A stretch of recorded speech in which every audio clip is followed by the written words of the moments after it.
आइए आइए देवर्षि नारद, आज बड़े भाग इस क्षीर सागर के बहुत दिनों के बाद दया की देवर्षि नारद। कहाँ थे अभी तक?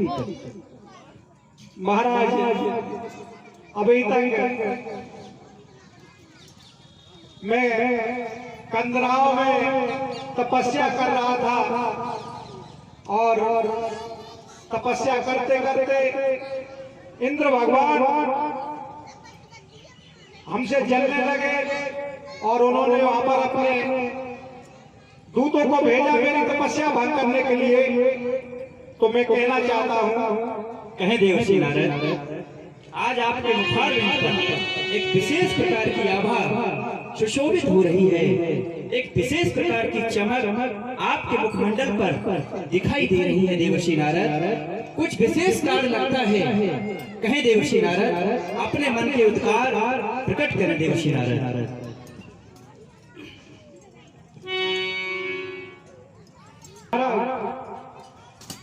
किशोर पद की बातों में आकर विष्णु भगवान किशोर पद की बातों में आकर और चढ़ बदल मेरे ऊपर आया।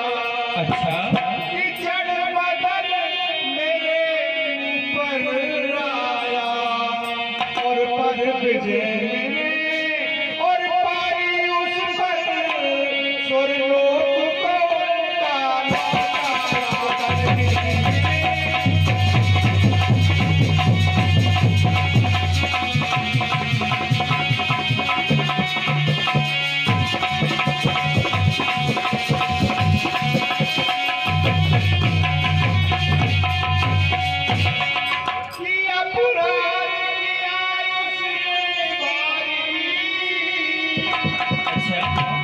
बहुत बड़ा अपराध किया कि मैं तपस्या कर रहा था, आराधना कर रहा था, प्रभु का चिंतन कर रहा था।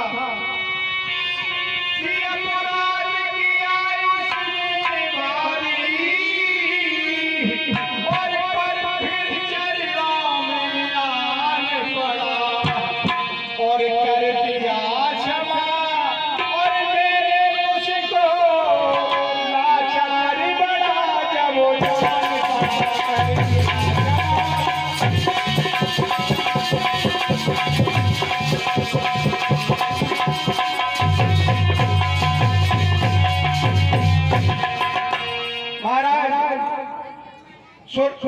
सोनपत की बातों में आके मदन मेरे ऊपर चढ़ के आया और मेरी तपस्या को भंग करना चाहा, लेकिन मैंने उसको जीत दिया है कामदेव को।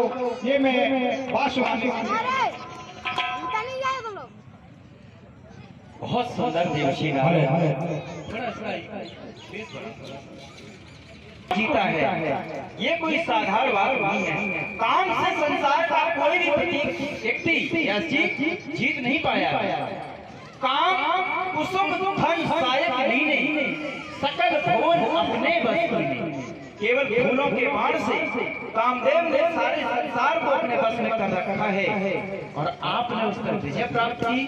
ये बहुत बड़ी बात है। ये इसका कारण है इंद्रिय संयम। जो प्राणी इंद्रिय संयम का पालन करता है, ब्रह्मचर्य का पालन कर लेता है, वह अजय हो जाता है। उसे कोई डिगा नहीं सकता, उसे कोई पराजित नहीं कर सकता। और देवर्षि नारद, आपकी तो बात ही अलग है। कैसे कि सोनी मुनि मोहे कि सोनी मुनि मोहे और ज्ञान विराग हृदय नहीं संसार में। हे देवर्षि नारद, अभिमान तो उसके हृदय में पलता है, मोह तो उसके हृदय में होता है जिसके हृदय में ज्ञान और वैराग्य नहीं। और आपकी क्या विशेषता है? ब्रह्मचर्य व्रत रति मन धीरा, ब्रह्मचर्य धीरा तुम ही करहि मनोहरा। आप ब्रह्मचर्य के व्रत सदा व्रत रहने वाले धीर बुद्धि के और परम ज्ञानी है देवर्षि नारद। भला आपको काम कैसे सता सकता है। हम बड़े प्रसन्न हुए आपकी बात से और आपने ये समाचार अपने पिताश्री को सुनाया था। क्या वो प्रसन्न हुए थे? प्रसन्न हुए तो थे, लेकिन कह रहे थे कि किसी को बताना नहीं। और भोले बाबा को बताया? भोले बाबा को भी बताया, तो भोले बाबा भी कहने लगे कि ये बात और किसी को न बताओ। बताओ महाराज, मैंने अच्छा कार्य किया तो क्यों न बताए। नहीं, आपने बहुत अच्छा कार्य किया। आपने काम को जीता है, ये आपने बहुत ही सर्वश्रेष्ठ कार्य किया है। और मैं इस बात से मुझे बड़ी प्रसन्नता है। देवर्षि नारद ऐसे ही ब्रह्मचर्य का पालन करते रहिए। इंद्रियों का पालन करना ही मनुष्य का परम कर्तव्य है। मैं आपसे बहुत प्रसन्न हूँ देवर्षि नारद। जैसी महाराज इच्छा, बस ये बताने के लिए मैं आपसे आया था और मेरी ये प्रार्थना स्वीकार करें।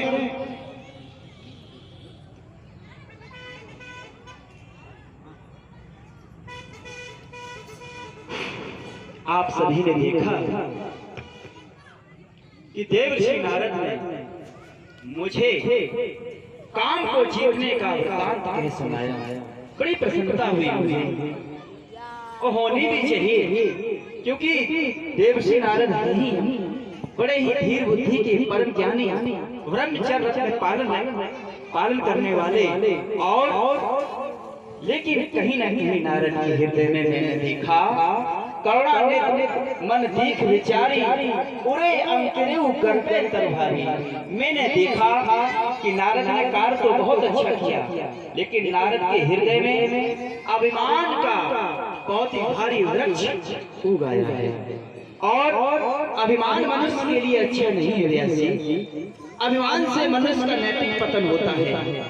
अभिमानग्रस्त आदमी अपने आप को संसार में सर्वश्रेष्ठ समझता है और यही उसके पतन का कारण होता है। और जब हमारे परम भक्त नारद जी अभिमानग्रस्त हो जाएंगे तो संसार के अन्य लोगों का क्या होगा व्यास जी? कुछ नहीं। तो मैं चाहता हूँ कि नारद का ये अभिमान दूर करना हमारा कर्तव्य है।